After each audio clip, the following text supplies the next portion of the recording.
পাখিগুলো যন্ত্রণায় একটা জিনিস রোদে দেওয়া যায় না, সারাক্ষণ আছে খালি হাওয়া নিয়ে। এই পাকালি যা যা যা এখান থেকে যা।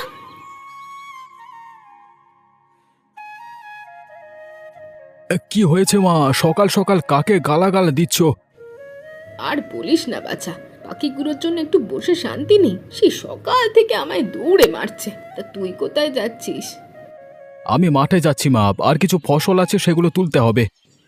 ওগুলো আর বেশি দিন ফেলে রাখিস না, এবছর খুব গরম পড়ছে, অতি গরমে বৃষ্টির সম্ভাবনা বেশি থাকে।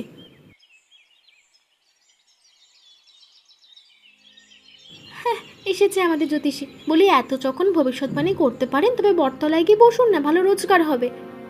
দেখলি দেখলি বিমল, দেখলি বৌমা আমায় কি সব বলে। বলি আমি তো তোদের ভালোর জন্য বলছি রে বাবা, তাড়াতাড়ি ফসল তুললে তোদেরই তো ভালো হবে। আমাকে এত লাভ লোকসান শেখাতে হবে না মা, কখন ফসল উঠলে ভালো ফলন পাওয়া যাবে আমি তা ভালো বুঝি। কি বুড়ি, ছেলের কাছে আমার বিরুদ্ধে নালিশ দিতে চেয়েছিলে তাই না? এখন দেখো কেমন মজা লাগে।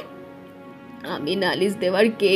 আজ এখানে কাল ওপরে, এই ঘর সংসার তোমাদেরই থাকবে, আমি এসবের কেউ না। তাহলে সে মতোই থাকো, জপ তপ করে বাকি জীবনটা পার করে দাও, আবার সংসারে নাক গলাতে এসো না। বেশ, আমি আর কিচ্ছু বলবো না, তোদের যা ভালো মনে হয় তাই কর। ইস, বুড়ির দুঃখ দেখলে একেবারে কুলে যেতে ইচ্ছা করে, ভাবো দেখলে মনে হয় যেন কি বলে ফেলেছি। তুমি রাখো তো মায়ের কথা, যত বুড়ো হচ্ছে ততই যন্ত্রণা বাড়ছে। তাহলে ফেলে দিয়ে আসলেই তো হয়, শুধু তো ঝামেলা রেখে লাভ কি? ও কাজ করা যাবে না গিন্নি, পাড়াপড়শি কি বলবে তখন? হ্যাঁ, এর চেয়ে এখানেই থাকুক, কদিন বা বাঁচবে আর। থেকে থেকে তোমার হাড় জ্বালিয়ে মারছে, কাজ নেই কম্ম নেই, খালি বড় বড় কথা। যাক সে কথা, তুমি মাঠ থেকে ফিরবার পথে কিছু আনাজপাতি কিনে এনো, ঘরে কিছু খাবার নেই। ঠিক আছে ঠিক আছে, আসবার সময় আমি হাট হয়ে আসবো, এখন তবে গেলাম। হ্যাঁ ওগো, একটা ছাতা নিয়ে যাও, আকাশের অবস্থা ভালো মনে হচ্ছে না, যখন তখন বৃষ্টি নামবে। দক্ষিণ আকাশে একটু মেঘ জমেছে, ওতে কিছু হবে না গিন্নি।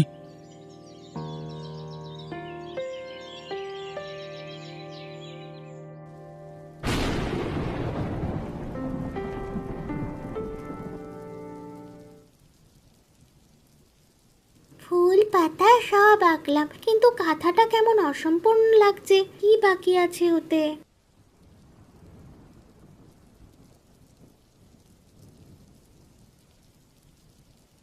মিনুবতী, ও মিনুবতী, কি করছিস?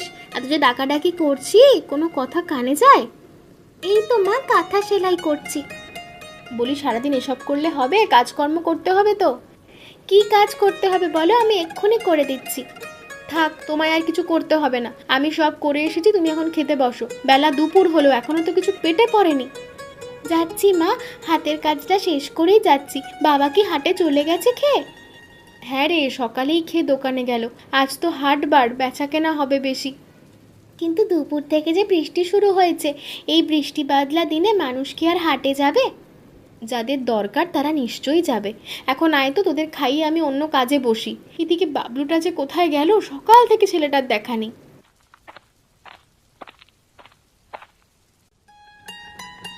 মা মা, দেখো কি নিয়ে এসেছি। কি নিয়ে এলি রে বাছা? এই যে দেখছি ছোট মাছ। বৃষ্টিতে মাছ ধরতে গেছে, বাবা কত বললো বাইরে না যেতে। আমি কি করব বলো, ও পুরা মাঠে গেল, ওদের সাথে গিয়ে দেখি খেতে মাছ দৌড়াদৌড়ি করছে, তাই আর লোভ সামলাতে পারলাম না, আমি নেমে কয়েকটা ধরে নিয়ে আসলাম। ভালো করেছিস বাবা, রাতে ছোট মাছের চচ্চড়ি করব। যা এখন আয় কাপড় পাল্টে, আমি সে কখন থেকে খাবার নিয়ে বসে আছি। ঠিক আছে মা, আমি আসছি।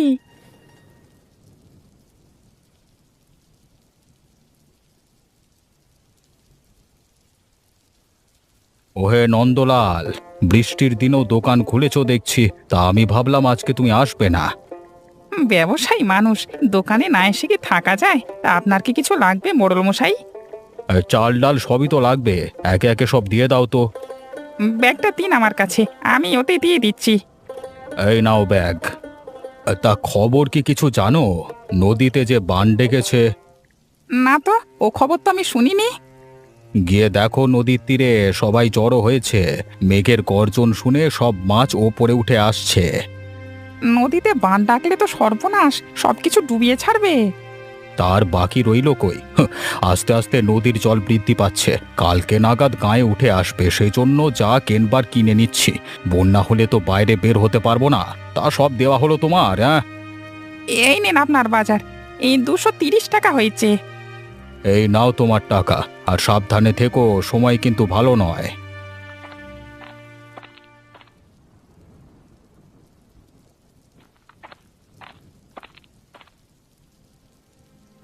যেভাবে বৃষ্টি পড়ছে মনে হচ্ছে এবার বন্যা না হয়ে যাবে না। তার বাকি রইল কই? দেখো জল বাড়ির সামনে চলে এসেছে। হায় হায় হায়, বন্যা হলে সর্বনাশ হয়ে যাবে। এমনি নিচু এলাকা, তার উপর মাটির ঘর, হাঁটু পানিতেই সবকিছু তলিয়ে যাবে। সে চিন্তাই তো করছি গিন্নি, বন্যা হলে এত সব নিয়ে যাব কোথায়? তার উপর এবার ফসল তুলতে পারিনি, অর্ধেক ফসল মাঠে মারা গেল।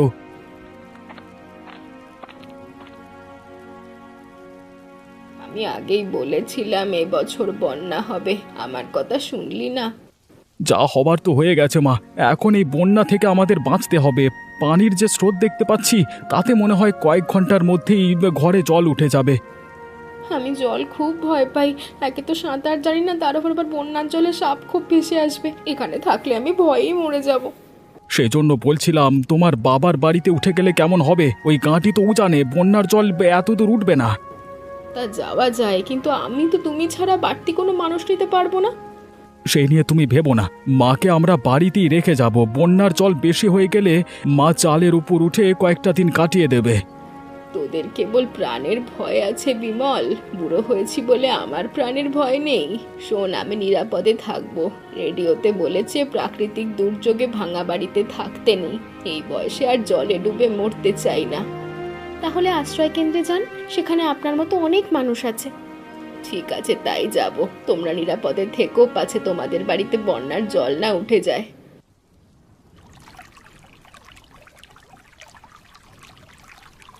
আরে ও বিমলদা, এখনো বাড়িতে বসে আছো যে? জল তো বাড়তে শুরু করেছে, যাবে না কোথাও?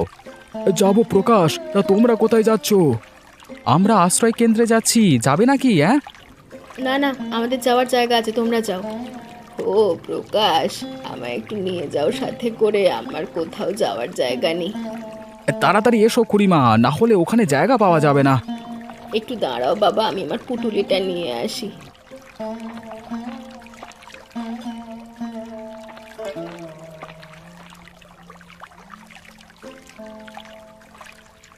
তাহলে চলে যাচ্ছ মা? হ্যাঁ বাবা, তোরা ভালো থাকিস, আমার জন্য চিন্তা করিস না। যার কেউ নেই তার বিধাতা আছে। আরে নৌকা ছাড়বো খুড়িমা? হ্যাঁ বাবা, নৌকা ছাড়ো। ও খুড়ি, ছেলেটাকে যে একা রেখে গেলে, ওকে তো কোনো সময় কাজ ছাড়া করতে না। ওর এখন বউ আছে, আমি না থাকলেও চলবে। তা যাবে কোথায়? আশ্রয় কেন্দ্রে নাকি অন্য কোথাও? নীলকণ্ঠপুরে আমার মেয়ের বাড়ি, একটু কষ্ট করে ওখানে দিয়ে আসবে আমায়। ঠিক আছে খুড়ি, আমি ওদের আশ্রয় কেন্দ্রে রেখে দিয়ে তোমাকে দিয়ে আসবো, কেমন?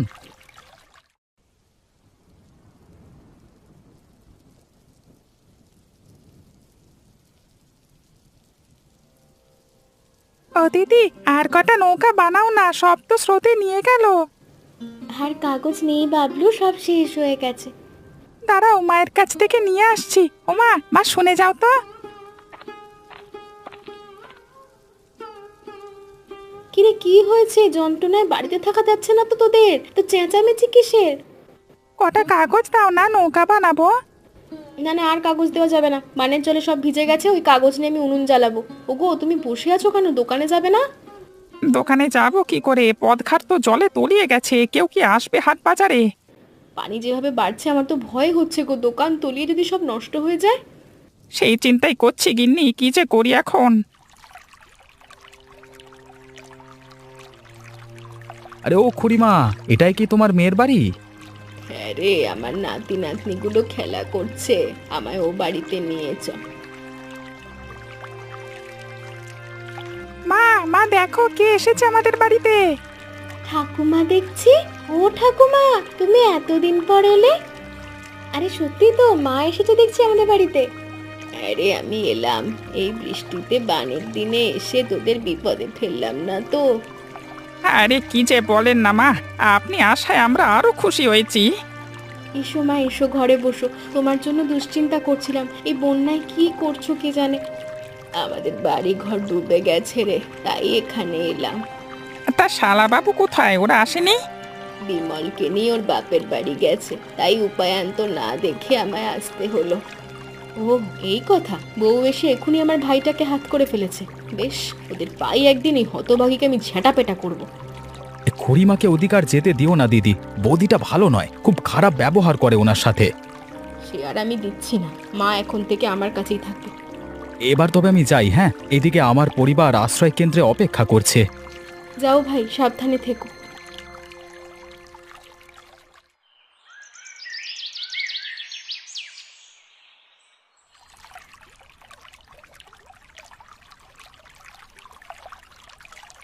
নাও মা, তোমার জন্য বেশি কিছু করতে পারিনি। বানের জলে মাটি ভিজে গেছে, উনুনে একটু আগুন ধরছে না, কোনোভাবে কষ্ট করে রান্না করেছি। সে কি গিন্নি, তাহলে কালকে থেকে কিভাবে রাঁধবে? দিনে দিনে এই জল তো আরো বাড়বে। সে চিন্তাই করছি, জল না কমলে যে বিপদ হবে। এত চিন্তা করিস না, আমি তোকে একটা মাটির উনুন বানিয়ে দেব, ওতে রান্না করবি, সব জায়গায় নিয়ে যেতে পারবে। এমন উনুন আছে নাকি বানের জলে ভিজবে না? মাটি ভিজলেও তো উনুন ভিজে যাবে। তাছাড়া উনুন এক জায়গা থেকে অন্য জায়গায় নিয়ে যায় কিভাবে? ওটা তো মাটিতে বসানো থাকে। আছে অনেক ধরনের, আমি কাল বানিয়ে দেব। তাহলে তো ভালোই হয়, আমার রান্নার কষ্ট কমবে। সেজন্য কি কি লাগবে বলো, আমি জোগাড় যন্ত্র করব। একটা গামলা মাটির আর কিছু কাদা মাটি, বাকি আমি করব। যাক, রান্না বান্নার সমস্যা তবে সমাধান হয়েছে, কিন্তু আমি মরছি আমার দোকানের চিন্তায়। দোকান না চললে যে সংসার চলবে না। কেন বাবা, বন্যার দিনে কি ভালো খাওয়া দাওয়া করবে না? এখন তো মানুষের চাল ডাল লাগবে। কিন্তু এ জলে তো দোকান খোলা যাবে না মা, তাছাড়া দোকানটাও তলিয়ে যাচ্ছে। ওখানে যে কে যাবে সওদা কিনতে? তাহলে এক কাজ করো, সব জিনিসপত্র বাড়িতে নিয়ে আসো, মানুষের বাড়ি বাড়ি গিয়ে বিক্রি করো। মাথায় নিয়ে এত সব জিনিসপত্র বাড়ি বাড়ি ঘোরা যাবে না মা, তার উপর পথঘাটও ভালো নেই। মাথায় নিয়ে নয়, কলা গাছের ভেলায়, না হলে কাঠের নৌকায় বিক্রি করো। মা বুদ্ধিটা মন্দ দেয়নি, একটু ভালো করে ভেলা বানালে ওখানেই তুমি দোকানের কাজকর্ম করতে পারবে। মায়ের বুদ্ধিটা আমারও মনে ধরেছে, আমি কালকে থেকেই ভেলায় বেচা কেনা শুরু করব। হ্যাঁ ও বাবা, আমিও তোমার সাথে ভেলায় চড়বো, আমাকে সাথে নিয়ে যাবে তো? তাহলে আমি বাকি থাকবো কেন, আমিও যাব। ঠিক আছে ঠিক আছে, আগে ভেলাটা বানিয়ে নি, তার আগে কালকে সকালে দোকানে যেতে হবে। জলে ভেজবার আগেই জিনিসপত্রগুলো বাড়িতে নিয়ে আসবো। সে নিয়ে তুমি চিন্তা করো না, আমরাও যাবো তোমার সাথে দোকানে, তাহলে সব কাজ তাড়াতাড়ি হবে। সে কাল দেখা যাবে, এখন তাড়াতাড়ি খেয়ে নে, প্রদীপের তেল শেষ হয়ে আসছে।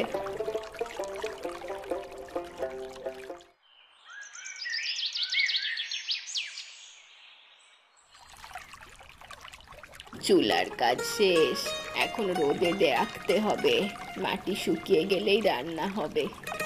বারান্দার ওধারটায় রাখি মা, বৃষ্টিটা একটু কমেছে, রোদের আঁচ পেলে চুলাটা শুকিয়ে যাবে। তাই রাখ, আজ পেলে শুকোবে। নন্দলাল ফেরেনি, সে কখন গেল ভেলা বানাতে। ভেলা বানিয়ে বোধহয় দোকানে গেছে, জল তো বাড়ছে, যত তাড়াতাড়ি জিনিসপত্রগুলো সরানো হবে ততই মঙ্গল। তাই ভালো, এত টাকার জিনিস সময় মতো না আনলে জলে ভাসবে। ওই তো ওরা আসছে। কি গো, সব ঠিক মতো আনলে? ভাগ্যিস ভেলাটা বড় করে বানিয়েছি, নাহলে সব আনতে পারতাম না। ভালো করেছো বাবা, এবার তবে ভেলাতেই ব্যবসা শুরু করো।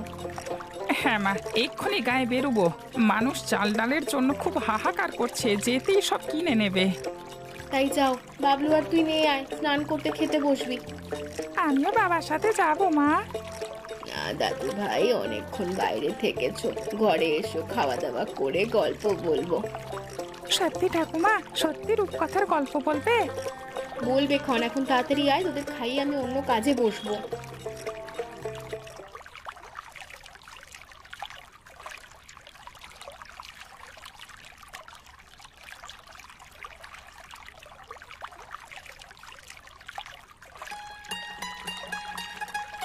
জয়া, এদিকে আয় তো। কি হয়েছে মা? বারান্দার ওধারে কিছু ছুটোছুটি করছে মাছ, দেখে যা তো, বড় কাতলের পোনা। ওদিকে বাসনগুলো ধুয়েছিলাম, এঁটো খাবারের গন্ধ এসেছে বোধহয়। চল নেমে কটা মাছ ধরি।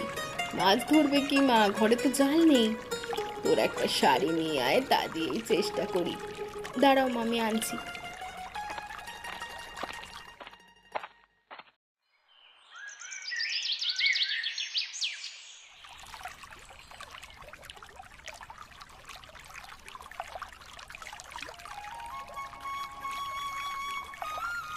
হ্যাঁ গো মা, চুলাটা বানিয়ে খুব ভালো হয়েছে। দেখো কিভাবে আগুন জ্বলছে। মাটিতে রান্না করলে এখনো আগুন জ্বালাতে পারতাম না। হ্যাঁ রে, এই চুলায় এখন তাড়াতাড়ি রাঁধতে পারবি? ঝড় বাদলে খুব কাজ দেয় একটা। ও ঠাকুমা, পাতের তরকারি তো শেষ হয়ে গেছে, আর কিছু দেবে? এই তো মাছ ভাজি নিয়ে এসেছি, নাও মা, সবাইকে মাছ দাও।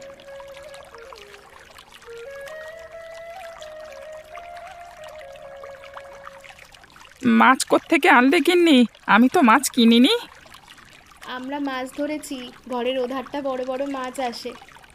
হ্যাঁ গো বাবা, আর মা ঠাকুমা জলে নেমে আজকে অনেক মাছ ধরেছে। কিভাবে ধরলে এত মাছ? আমাদের তো জাল নেই। আমরা একটা পুরাতন শাড়ি ছিল, ওই দিয়ে। বেশ বেশ, তাহলে ভালোই হলো, আমার আর মাছের চিন্তা করতে হবে না। এসব মায়ের গুণ, তিনি বুদ্ধি না দিলে আমি কখনো ধরতেই পারতাম না।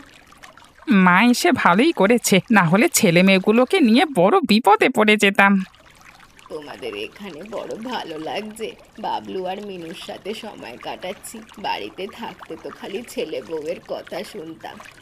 তোমাকে আর ও বাড়িতে যেতে হবে না ঠাকুমা, তুমি সারা জীবন আমাদের সাথেই থাকবে। তা কি আর হয় রে দাদু ভাই, পূর্বপুরুষের ভিটে তো একটু প্রদীপ দিতে হবে।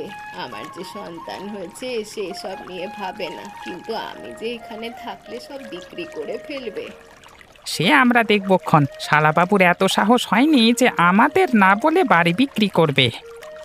হ্যাঁ মা, ওদের সায়স্তা করবো, তুমি নিশ্চিন্তে এখানে থাকো। আমি আর ওই ডাইনির হাতে তোমায় দিতে চাই না। সে থাকবো কন, এখন তোরা খা তো, ওই যে আবার বৃষ্টি শুরু হয়েছে।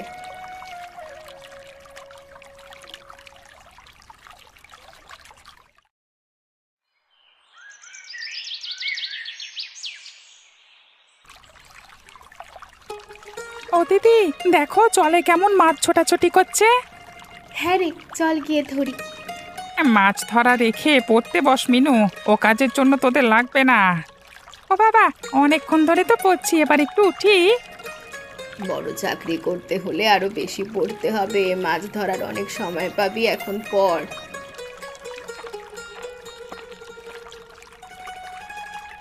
ওগো, রাতের জন্য কি রান্না করবো? মাছ ছাড়া তো কিছু নেই। তাই রান্না করো, তাছাড়া আর কি খাবো? কদিন ধরে মাছ খেতে খেতে মুখের স্বাদ চলে গেছে, একটু শাক সবজি হলে ভালো হতো। এই বন্যায় শাকসবজি কোথায় পাবো বলো তো? সব তো বানের জলে তলিয়ে গেছে। ও জয়া, বাড়ির সামনে কতগুলো কচু গাছ ভেসে যাচ্ছে, চল তো ওখান থেকে কচু নিয়ে আসি, শাক আর তরকারি রান্না করবি তা দিয়ে। হ্যাঁ মা, ভালো কথা বলেছো, অনেকদিন তোমার হাতে কচু বাটা খাই না, আজ করবে? আগে নিয়ে আয়, সব ভেসে যাবে। দাঁড়ান দাঁড়ান, আমি যাচ্ছি।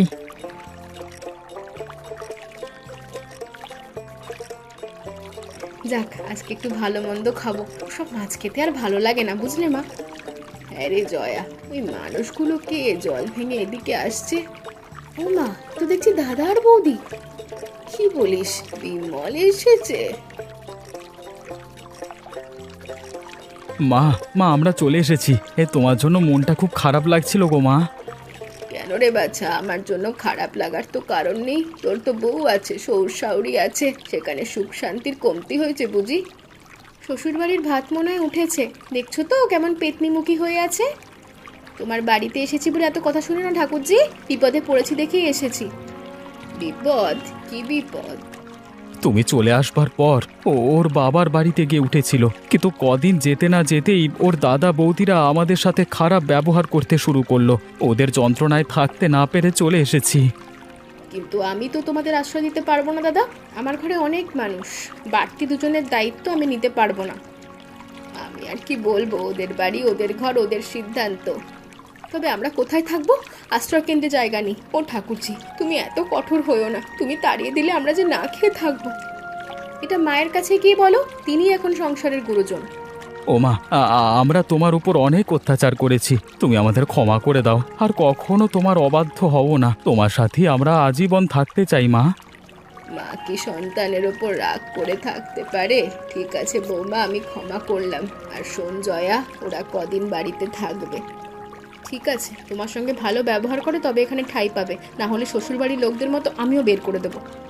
না না, আমি আর কোনো উল্টোপাল্টা কাজ করব না, এখন থেকে তোমার সব কথা মেনে চলবো।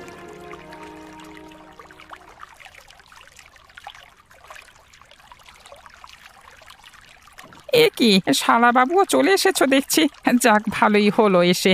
তোমাদের জন্য আজকে কচু নিয়ে এলাম। কচু খেতে হবে, ও তো গলায় ধরে। ধরবে না বাছা, আমি এখন করে রাঁধবো, যেমন টেরই পাবে না কচু না অন্য কিছু।